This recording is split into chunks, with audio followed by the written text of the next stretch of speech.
Hey guys, we are here about to head out on a little adventure to go spot some crazy activity. Put this on. Here we go. Got it. So we are seeing them closer, but not that dramatically different. I mean, definitely a little brighter, but So there's two things on that side. There's a massive mountain which Drake has bored into from all sides, 360 degrees around it. I wonder if they're coming up from that, because the Branton whistleblower. Right over there is Government Canyon. Look at now. There's more military. That too, on the yeah. right. That's a good sign. This is going to increase. Look at 1, 2, 3, 4, 5, 6 military right Here there. comes the next one. See him? Yeah, I see him. Right. Yep, come up behind the hill. Right there, Joe. I see it. Yep, that's right where that mountain is that they bored into. And Branton said that the ones in Arizona are disguised as rock quarries and mines. And that's a massive rock quarry belonging to Drake. Drake is owned by Unisem. You know, that this whole area, I mean, you know, right down here is where those guys popped out of the ground and went into the ground in their Humvees. Yep. You know, so you go, and then the police, that was way over miles to my left over here. Yep. You know, behind Black Mountain is Toozy Goot. That's where they were from sheer amount of energy. Oh, yeah? And then the other thing that can produce ionization is if it's generating a huge magnetic field, then it'll ionize the air around it.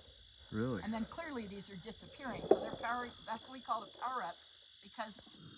And then if I forget, remind me to send you a link to that private military contractor Air Force. It's one of the biggest things going right now. And Wait, is that global or? it is. When I told Ross about it, I thought he would be surprised. He said, no, because I know exactly who that is. And he said, they even operate in Australia. I said, you're kidding. He said, no, they operate in Australia and they operate in all of Europe. What? I know I'm here. And Drop off here.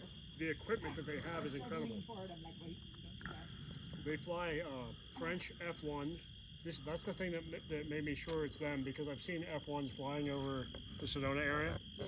And the French F1s, the only people that are flying them in the United States is Draken International. So I know for sure they fly over this area.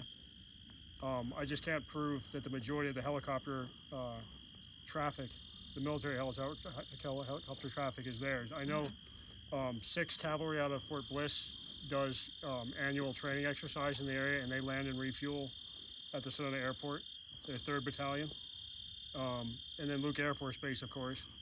But they're not actually there that often. So most of the skeptics in town like to say every time there's helicopters flying over that it's out of Luke Air Force Base. And it's simply not true. Yeah. Because all you have to do is pick up the phone and call Luke Air Force Base, and they'll tell you right away, no, it's not ours. If it's not theirs, then it has to be Fort Bliss. Well, Fort Bliss is only here. There's 6th Cavalry, really 3rd far Battalion away. once a year. That's really, really far away. It is.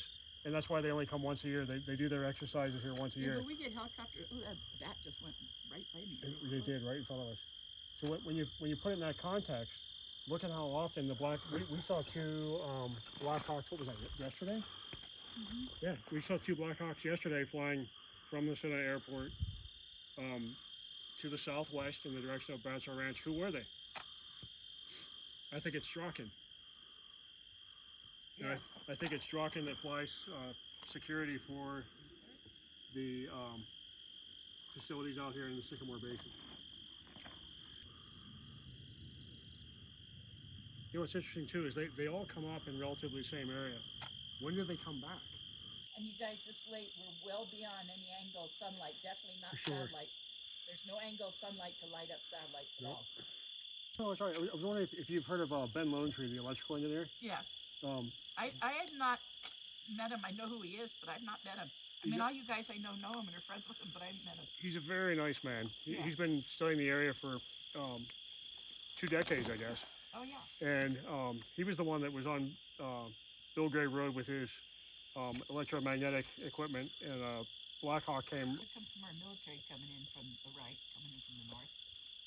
And they hovered over him and blew over his table and his equipment. Yeah. So he knew they didn't want him there, Yeah, so he you took told off. me this. Yeah. But he was telling me, he said, you know, the craft that you're talking about, he said, I can see it from, he lives on the other side of Mingus Mountain. He sees it over there coming over Wood Chute Mountain. So where we're watching those ones fly from the Sycamore Basin area Yeah. over Wood Chute, he sees it when it comes over that side and got photographs of it. And he said, that's plasma craft. He said, trust me, so I'm an electrical engineer. And I said, what makes you say that? They said, the colors. That's right. But it's not a plasma craft, it's a structured craft generating a plasma Exactly. field, ionization of the air. He said, he even said, to be specific, he said the power plant is generating energy that is plasma. Yes. He said you have to understand that the plasma is it's so much energy that right. when it reaches its pinnacle, right before you guys are seeing it cloaking itself, he said it's hotter than the sun. What? The plasma. Exactly what plasma physicists coming on my tour have told me. Yeah. That it's, and they say, you know, quoting them, that's an obscene amount of power. That we would see it at any distance to see the ionization, the amber light. And then you get gold, then more power in the lab, it goes orange, then more power, it goes red. And that's like 50 times more power, then you get the blue, and another 50 times more power, you get the green. Yep. Well, I used to tell my clients we get amber light 2 out of 3 tours. Often we were getting it 3 and 4 times a night. Now we're getting amber light, 20 times a night, so easily. And so I said, I always tell my clients, it used to be 2 out of 3 tours, and if we got it 3 times a night, it was a big deal. I said, I expect to see it at least 20 times now.